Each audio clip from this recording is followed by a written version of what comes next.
Ito po mga kapana, balik adventure po tayo. At ito pong isda ang unang nagpakita na sa ibabaw ng corals. Ayun, paalisin natin. At nang hindi masira yung coral. At ayun, tinamaan natin. Kaso, alanganin yung tama mga kapana. Mukhang makakapunit. Kaya ginawa po. Hinawakan po na dyan mga kapana. At ayan, nakuha natin. Malaki-laki na. Timbungan o mas kilala sa amin na balaki. Thank you Lord. At dito pala mga kapana, ay eto, nakakita ko ng luba. Pinana na pasama ko at nag-second shot ako dyan mga kapana. Pasensya na, hindi na natin nakuhanan ng video yung actual talagang pagpana yan. Kasi sobrang lalim ng butas yan mga kapana. Thank you ulit Lord. Nakuha din natin itong luba na malaki-laki na. Mga 2 kiluhin o magta3 kilo. First class na pambebenta natin mga kapana. Pangalawang isda, nakuha natin. First class, malaki-laking luba. Thank you ulit Lord.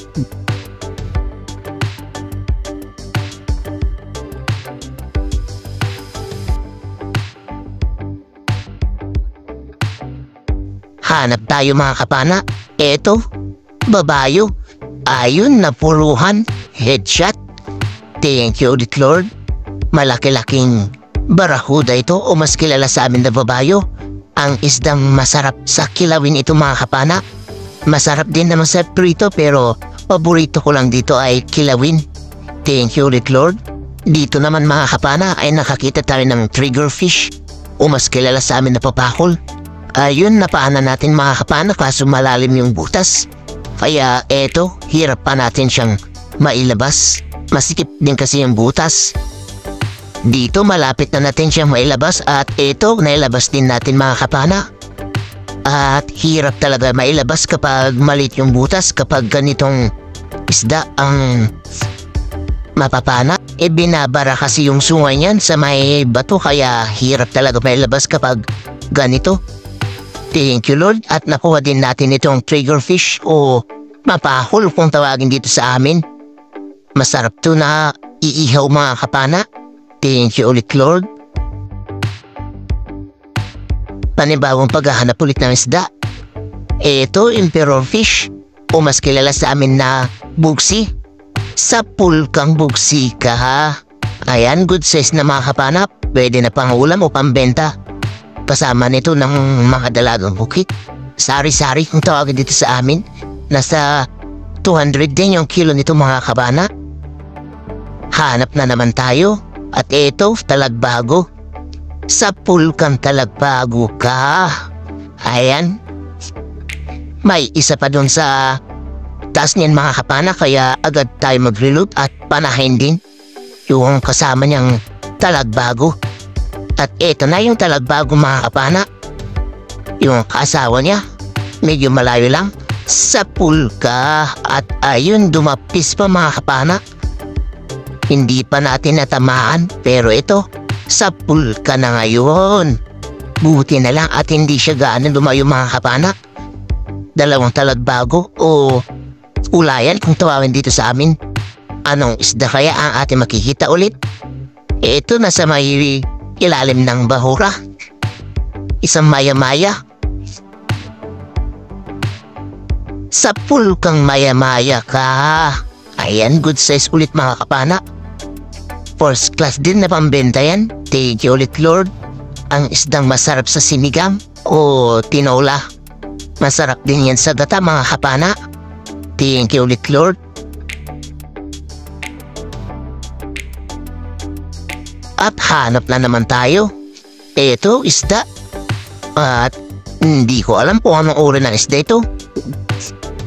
Mahaba. Ayun, tinamaan mga kapana sa bandang tiyan yung tama at nakapunit. Habulin natin ng langoy mga kapana at mag-reload na rin tayo para mapana ulit yun. Sa pulka na ngayon. Ayan, hindi ka na makakatakas dyan.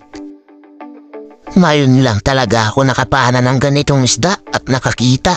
Kaya hindi ko alam kung anong pangalan dito sa amin ito mga kapana. Panibagong paghahanap ulit mga kapana. At eto, isang isda Akala mo buhangin lang pero isda yan mga kapana. Ayan siya oh. Ayun, gumalaw. Isdang dali-dali pala yan kung tawagin dito sa amin mga kapana, at masarap yan sa pirito. Ayun. Sa pool mga kapana, pinana na natin at ipapang ulam natin yan. Masarap sa pirito yan mga kapana, ang isdang dali-dali.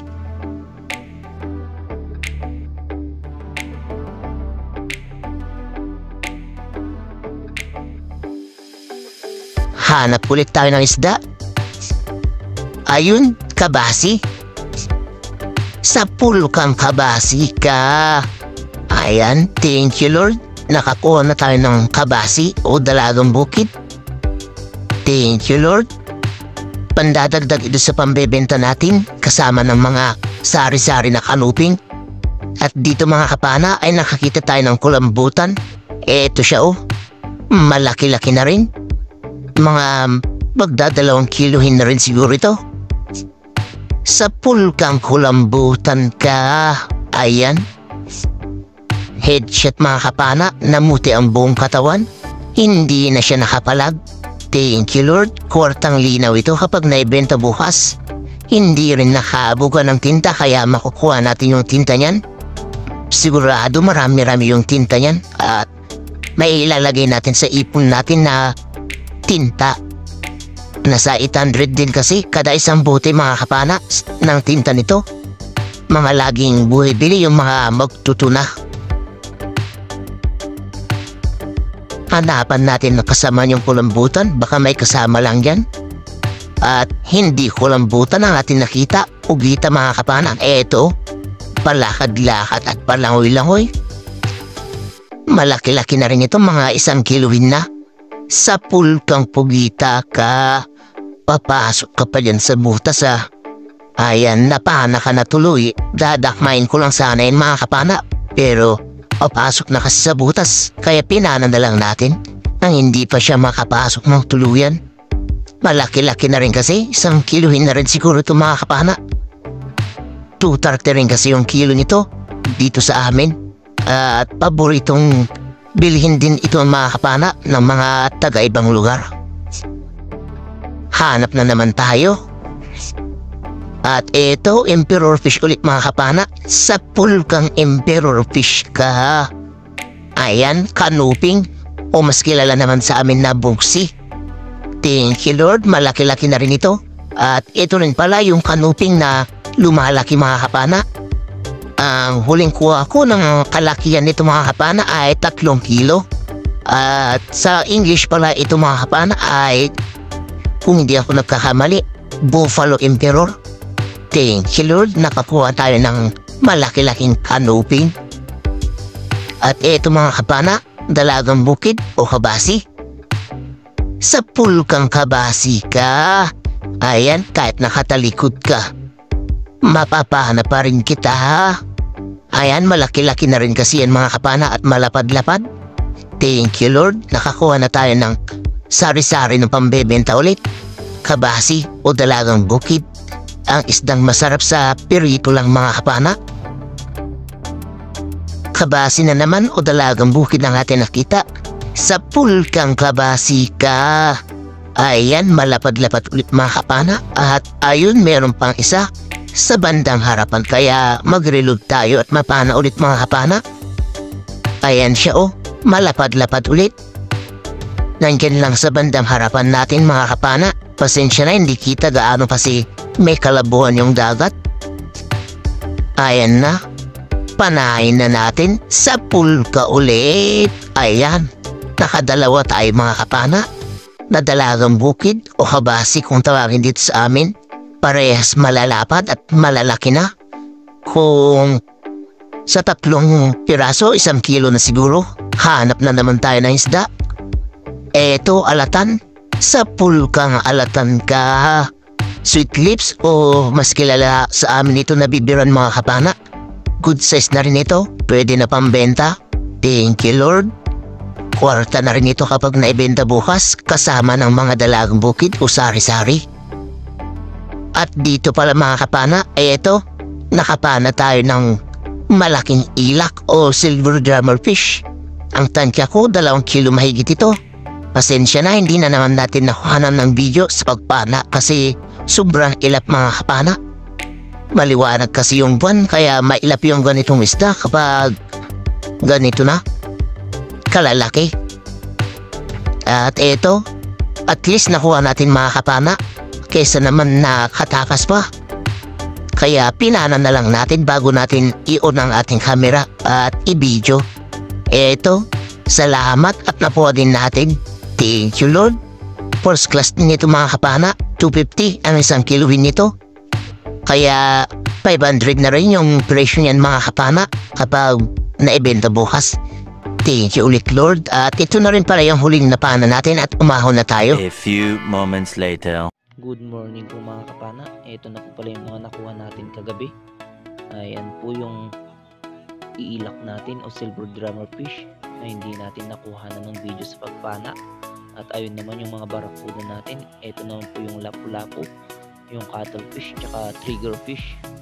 Ayan na po lahat ng kuha natin mga kapana. Ito, kikiluhin na yung ilak natin. Ayun, 2 kilo nga talaga mga kapana. 2.25. At ito, yung unang salang naman sa isdang sari-sari natin. Kukunin ng taga-sagwan namin mga kapana. 2 kilo raw. Kukuha siya at ewan ko kung saan niya gagamitin. Siguro pambibisita niya yan mga kapana. Kaya kumukuha ng 2 kilo. Ayan, 2 kilo yung unang salang sa sari-sari natin mga kapana. At ito yung pangalawang salang sa sari-sari natin mga kapana. Ayan, magli 5 kilo na. Siguro gagawing 5 yan. At ayan, 5 kilo nga mga kapana yung pangalawang salang natin sa sari-sari. At ito naman yung lapu-lapu natin mga kapana. Ayan, 3 kilo nga, 3.5. Thank you Lord. At ito na yung pangatlong salang sa sari-sari natin. Ilang kilo na kaya yung magiging kabuuan na kilo ng sari-sari natin? Ayan na. Ayan, 4 na kilo mahigit, 4.1. At ito yung first class natin na natira. Ayun, 3/4. At ito naman yung cuttlefish natin, 1 3/4. Ito na yung triggerfish, 1 3/4. Ayun, good morning po mga kapana. Ito na po pala yung mga nakuha natin kagabi. Yung pugita natin ay 1.1, yung cuttlefish po natin ay 1.75. Yung sari-sari po natin ay 11.1. Yung ilak po natin ay 2.25. Yung luba po ay 3.25. Yung pakul natin ay 1.75. Yung first class na iba ay 0.75. Kaya 21.9 kilos po yung naipatimbang na pinabenta at plus 2 kilo ng ulam natin. Kaya 23.9 kilos po yung kabuuan na huli natin. At ito rin po yung bite ng isda natin, 4,768.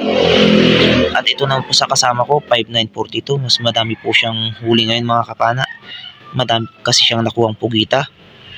So 13 kilos ata yung pugita niya. At ito, 10,710 yung buong bayad ng isda namin na dalawa, minus 800 na gasolina at 150 na maintenance. Kaya 9,760 po yung natira, pinag-apat. Kaya 2,440 po yung bawat isa sa amin. Ayan, malaking tulong na po yun mga kapana sa pang araw-araw na gastusin.